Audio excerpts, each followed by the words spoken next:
Oh, that was another day. Oh, right. James Baldwin, we took a lot of time with, which is fair enough. I'm going to, some of you have read The Chosen. Maybe I'll ask a question about The Chosen on the exam. If we get to it in the class, fine. If we don't get to it, then you can skip that question and do the other things that we're doing. I'm going to do Black Elk again on the final, and I'll do the D.H. Lawrence stuff on the final, and I'll explain to you what we will do. Read that Etruscan Places. That's an easy one. The reason for that book is basically he starts the whole ethic, even though he's not an American. He lived a long time here. He's buried in Taos, New Mexico.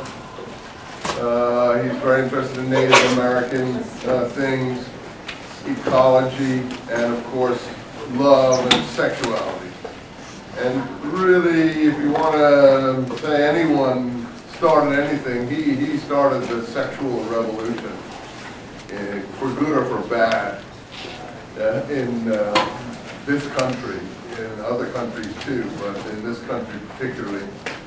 And so there is this whole thing running through his work of a religion that's much more free of restraints, but also conscious of what he calls the cosmological forces, what we would call the ecological balance, if you like.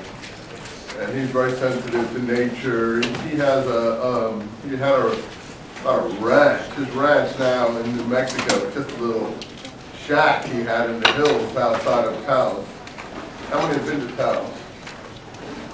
Well, you got something in store for you. You can go to Taos, you can go skiing, you can look at, I can't always say Native American crafts. It's just too clumsy, so I'll just say Indian, if you'll beat me up. Indian crafts and things of that kind. You go to the Pueblo and see the different kinds of artifacts that they have on display in various places there. It's up in the mountains of New Mexico, sort of north of Albuquerque, up towards the, I guess it's the Colorado border. And it's not Utah, Colorado, one of those states. I get them mixed up. Outside of Taos is this little so-called shack ranch, but it's run now by the University of New Mexico. It's called a shrine. It's his grave. So I think it's proper to consider him in America, and the influence in America is really vast. I mean, I don't know if it's good or bad, but you wouldn't have all the porn industry, you wouldn't have all the Playboy magazine, Playgirl, whatever, Hustler, whatever you want to call it, without the D.H. Lawrence revolution, in effect. He started it almost single-handedly, for good or for bad. So what would have happened anyway? I'm not so sure that it would have happened as quickly as it happened. Because if you compare your experience in life with the kind of things that people in my generation grew up with, I mean, there's a vast difference. A vast difference in what you're exposed to, what you hear about, the language that you hear about, the expectations.